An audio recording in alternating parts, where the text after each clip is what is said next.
Du nord au sud du Pays Basque, la présence policière a été exceptionnelle pendant 3 jours.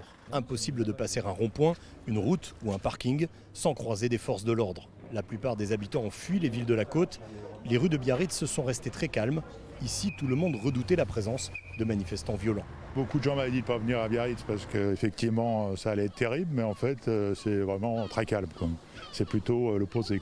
Heureusement qu'ils sont là, parce que sinon ça aurait donné quoi s'il n'y avait pas eu toute cette sécurité après avoir vu à Paris tout ce qui s'est passé.